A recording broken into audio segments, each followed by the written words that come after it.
Guys, it's a pleasure to be back. Chandler and Dennis, thank you for having me. I always enjoy these webinars, and my hope is that you guys do too. It's cool that these guys do this, provide free value for you. That's my hope. I want to bring some value to you today and just share a few things that I've learned over the years as I've coached and I've trained team members. A little bit about me. Chandler had mentioned I was a team member for 6 years and got into a place where I had consistent production. Specifically with life insurance and health insurance products, I was writing 200 plus life insurance applications every year consistently. Got to a point where I started to get all this demand from agents, and team members are like, what are you doing? We want to learn from you. Can you train us? And early on, guys, I'll be honest, I was like, I don't know. I feel like I'm just talking to more people than you guys are. But people are like, come on, tell us what you're doing. We want some details. We want to know how you're saying things, what you're saying, when you're bringing it up. They wanted more of that. And so I finally decided, okay, let's see if it works. I don't know if what I'm doing can be replicated. I just didn't have the proof. Like, I had an idea. Yeah, if you talk to people, you're going to do it, but I didn't know more than that. So anyways, I start doing one-on-one agency coaching. And this really started probably 4 or 5 years ago. So I've been coaching team members 4 or 5 years. And early on, there's a few assumptions I made that totally limited me and these other team members that I was helping. And I think a lot of us make these assumptions about team members that we hire, that we bring on board, or team members that we're training. Like, if you're a team member, you're an office manager, and you help with onboarding and training new team members, be aware of these assumptions, because they were assumptions I was making that I learned pretty quickly that weren't really serving me or the team member. The first assumption was this: I assumed that every single team member understood and had skills to talk with people, communication skills. When I say that, it's understanding how to communicate, how to get these ideas out of our minds and to people in a way that's simple, but also compelling. I assumed that team members knew how to use their tonality, right? I assume that team members knew how to verbally pace themselves and not talk super fast, because when we talk super fast, customers don't understand us. They're all of a sudden disengaged. I assume that, quickly realized that's not the case. Communication skills. Do not assume that people have communication skills. The second thing that I assumed is I assumed that because I had sales experience, everybody else has had sales experience. I assumed that team members had sales skills. I assumed that team members understood that words that we choose to use actually do matter. I assumed that team members understood how to control a conversation. I assumed that team members had the basics down of understanding how to overcome objection, that I was just teaching them processes. Right? Because that was the thing, is people want to know what I'm doing. I'll tell you the process. But here's the deal. The process works if we have the foundational sales and communication skills to make it work. So I quickly assumed those things. I assumed that people had communication skills, and I assumed that they had sales skills. Those assumptions limited us, because team members would go out and they would just start reading these scripts, and they're not getting results, and now they're discouraged. And now the opposite of what we wanted to have happened has happened. They're leaving with less confidence. They're now developing these limiting beliefs that aren't actually true, because they don't have the communication sales skills to go out and run this and make it effective. So I assumed those things, and yeah, it totally limited us. And so instead, if instead of assuming them, I think make those things part of your training. Guys, training is not something that we did, it's something that we do. And that is probably one of the common misconceptions or beliefs that a lot of agencies have, is that we don't need to make time for training because we're busy. We got a lot going on. I've got a tenured team. We're good. We don't need to train. Guys, you're missing the boat. You're missing a lot from that. I believe that nothing is permanent. Everything is temporary. So in my mind, and I've seen it in my production, if I get lax and I think I'm good, I don't need to continue to work on my sales skills. I don't need to continue to work on my communication skills. I don't need to work on my delivery of this process. I don't need to get better at moving through objections. I'm good. I've been doing this for 6 years. The moment that we let ourselves get there and we get complacent, guess what starts to happen? We start to fall behind. We're either getting better, we're getting worse.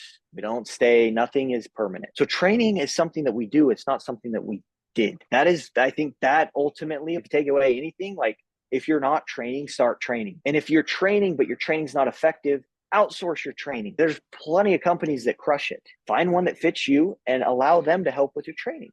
Because the idea of training, guys, like, I think sometimes we just hear training all the time. We don't really think about the purpose of training. But if we take some time and just really understand what is the purpose of training, we'd be able to construct trainings that actually work and are effective for our people. But I believe that the purpose of training is to build competence. Competence leads to confidence. A lot of you on this phone call are like, man, I'm just not confident with my conversations. because you don't know them, right? We got to get to know them. How do we do it? We train. But also, that's how the confidence is built, is through the confidence. So let's talk about that. Let's stay there for a minute. As far as like training goes, like there's really two pieces that I like to break training into, two buckets. We've got a training bucket where it's just kind of information, where we're teaching like I'm doing today, where maybe we're introducing a sales process. We're talking about how to sell life insurance to people that have mortgages. Maybe we're selling umbrella policies. Like we're just training, we're talking about it. Everybody's not really participating. They're just listening, like a lecture. But we're teaching, like here's the words to avoid, here's how to do the conversation. Like that's training. That's the first bucket. The second bucket is our practice. This is where we work on our delivery and our implementation of the training that we're learning. I find that a lot of agencies are doing one or the other, but oftentimes they're not doing both. As part of our group in the team member perspective, every Friday we train and every Wednesday we practice. Because it's one thing to sit here and I could learn something from Chandler about an awesome sales strategy to write auto policies. And I could feel really excited, feel really good with that knowledge. But then I get out on the phones and I realize I don't actually know how to do it how he did it. And quite frankly, it's not working for me in the same way.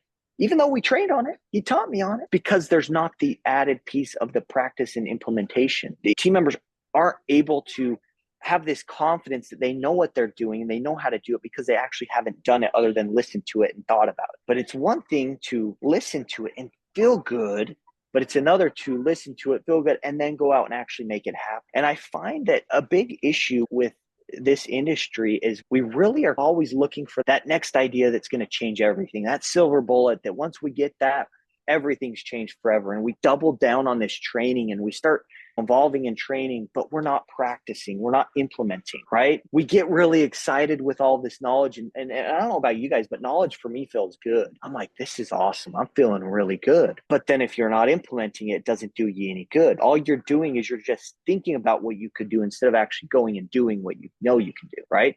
So I think one of the biggest things is I know a lot of us are doing training, add in the practice, add in the role play. And I know, guys, that's like a trigger word for a lot of you guys. None of you guys like to role play. I get it. But I'm gonna give you an inside look into how I would structure role plays over the last 4 years. This is what I've identified as what has been the most effective. Because again, I started coaching these team members. I assume they have sales skills. I assume they have communication skills. That I just teach them a process, give them the script, and let them go out and read and do it. And some team members could pick it up, but a lot didn't early on. And I was like, what's going on? But then I start practicing and role playing with them. And I'm realizing like, oh my gosh, we got to verbally pace here. Like you're reading this thing so fast. I don't even know what you're saying. You're confusing me. And I'm disengaged because you're talking way too fast. Or maybe you're not utilizing a pause here when you could.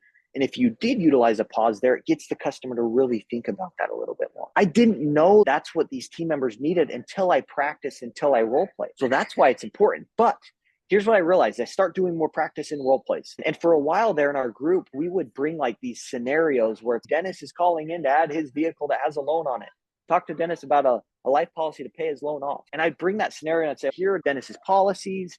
Here are the discounts he has. Here's what he doesn't have. Here are the drivers. That full household snapshot. And we just start practicing. But I quickly realized this. I realized that, yes, the concept and the strategy is there. Let's talk to him about getting life to pay off his loan. Like we can do that. Team members would do it. But what I realized is a lot of them were not leaving those meetings with more confidence because there wasn't a lot of competence happening.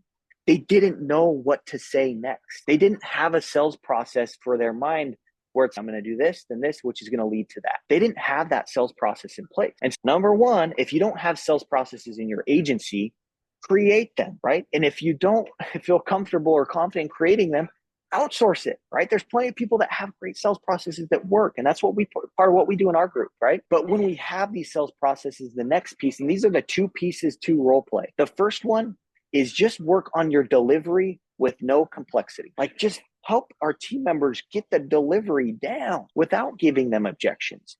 Help them understand how to say things, when to say things, what to say, and build confidence there before we introduce complexity. Because if I introduce an objection with Chandler and Chandler, like he doesn't have the foundation of the process itself, like it doesn't do him any good. He doesn't know where to take the conversation next. And so what's any good about giving him objections? He's just going to start talking in circles. He doesn't know how to advance that self forward because he doesn't have the process to look at. He hasn't delivered it effectively, right? A lot of objections can be prevented if we would just ourselves, if we're team members and our teams, if we're agents, if we could just get to a place where our delivery is done confidently, it's done with the right verbal pacing, it's done with the right tonality, we wouldn't get a lot of objections. We close a lot of policies if we could just get that first piece down. So that's the first piece of role play, is I would say just don't even get into objections. Don't even get into specific scenarios until you've gotten the process itself delivered effectively in a compelling way. Then once Chandler, I'm using Chandler for example because I can see his name here, but once Chandler has this foundation of skills and he's getting more comfortable and he's confident with his initial delivery, now we can build from there. Now we can introduce complexity. Now I can start giving him objections. Now we can start bringing specific scenarios where, hey, Chandler, it's an inbound call this time instead of an outbound call. The approaches are going to be different. And I think the reason why we don't like role plays, guys, is because we've all had that team member that just wants to give us every objection out of the book. And by the end of that little practice session you did, you're like, man, maybe this isn't for me. I can't even get through anything without Chandler telling me he's got it through work. Bro, let me get through it. So work on your delivery first and build competence there. Now we have a foundation. Now we can introduce complexity. You guys follow me so far?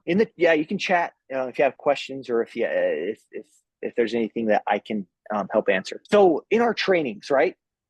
Do training.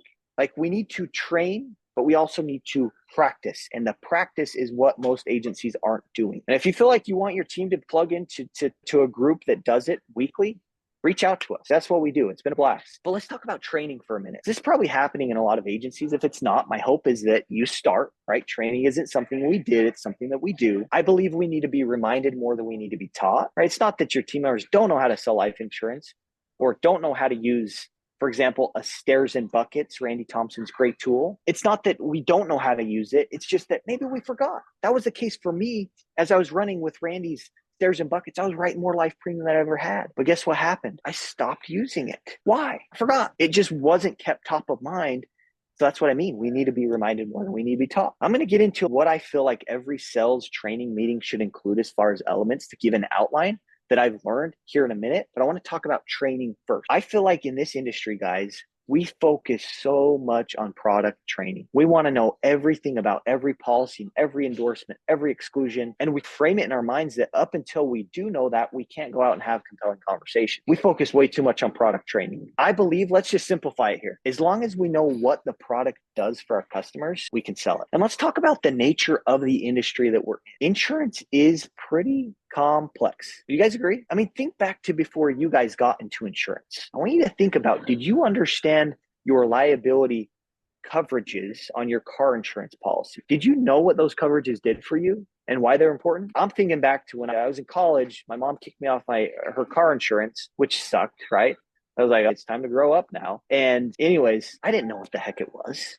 I just knew I needed it to drive legally. A big deal, right? Guys, do our customers, do people outside of being industry, in the actual industry like us, do they understand insurance like we do? No. And so what happens is we've got to speak their language. We've got to come to their level and speak in a way that they can understand, which really how to do that is you got to avoid the industry jargon. You've got to avoid the complexity that comes with insurance, and you've got to double down on what it does for people. So as long as you know what it does for people, you can sell this stuff. You're going to learn, but you're never going to know everything. Things change a lot. There's certain policies that you can offer right now that you may not be able to offer later. Certain policies that'll come in that you're not offering right now. It's just the nature of the thing, right? But as long as you know what it does for you, you can have the conversation. Like, start there.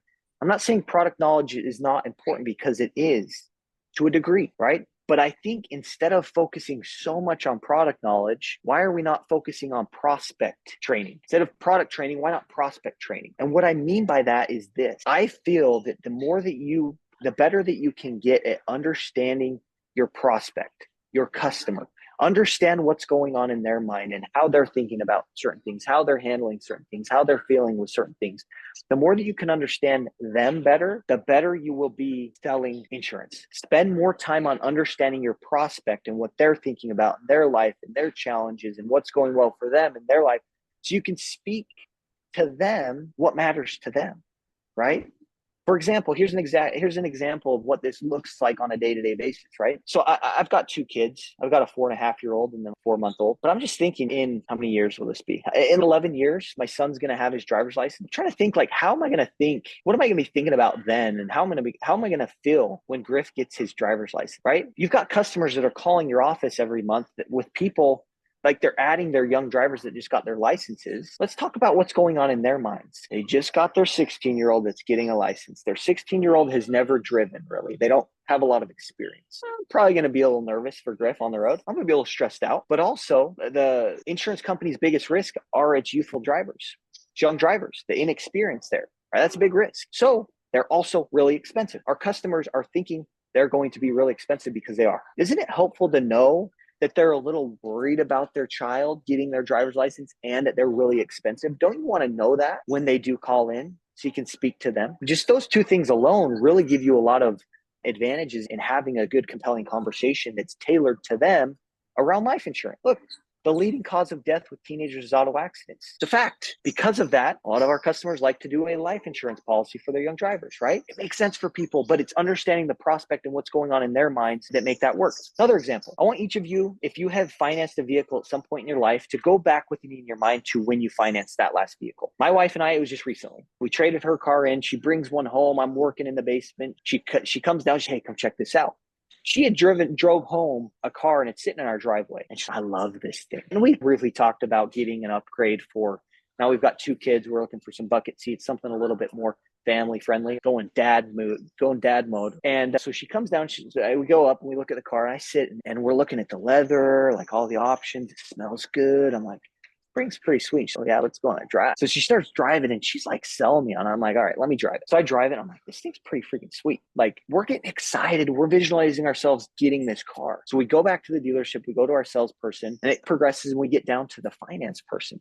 To Colter and Lacey, with what you're putting down, here is your total loan amount you're going to finance. And here's your monthly payment, your rate, all that. We went from feeling pretty excited about this new car. Now we're feeling a little stressed, feeling a little sick to my stomach looking at that loan amount. What are we doing here? Is this a good idea? I don't think it is, but are we going to do it anyway? I think so, right? Look at that monthly payment, same thing. But I don't know about you guys, but when we think about our debts and our obligations, there's an element of stress that comes along with those things. And I know you're thinking the same thing. Our customers are thinking the exact same thing as well. So again, it's understanding the prospect that will give you what you need in those conversations to be compelling, more so than the product. See what I'm saying? Product training is important, but don't spend so much time. Spend other time on understanding your prospect and see what happens. So that's what I would think about in your training, right? Are we just doing product training? Are we also training on prospect training? Are we training on sales skills, communication skills, our delivery? Are we practice? Those are the things that I think are important in our sales meeting. You guys follow me so far? Hanging on? So let's talk about an outline of a team meeting. And I hope that there's some office managers on this call. And even other you team members, if you're not an office manager or even an agent, here's the way I want you to think about teaching and training. Team members, be proactive and offer to start running some trainings for your agency because it will make you so much better. It's one thing for you to be able to go out and sell something and get competent at that and really good at that. It's a whole other thing to be able to not only do that, but now teach other people to do it. What happens is it forces you to make your process even better. And when you teach it to someone, you start to hold yourself to this higher standard so that you just taught someone in a morning meeting today. You're on the phones with someone and you recognize that exact same opportunity that you just trained everybody on. Hold yourself to a higher standard and you're going to do that regardless of how you feel because you just got telling your whole team to do it, right? And so that's a big benefit. You're going to improve so much by being able to teach other people how you do it. It forces you to keep it simple. It forces you to make it in a way that's repeatable. And that's where we improve and things look really good. But it's also a good time. Like I enjoy the heck out of this, but I'll tell you, what got me to the next level after I got to a place where I was selling consistently was now being able to teach other people to do the same thing. And so a lot of my competence came from running team meetings, team training meetings. Guys, I didn't know what the heck I was doing. I wish there was a training like this where I could at least have an outline of what do I need to include in this training meeting for it to be effective. So I want you to think about that. Think about the benefits that you get by teaching people and being proactive. Your agents will love this because they want some help with this, right? But it will allow you to develop those skills further for yourself and help other people in the process, which is a blast.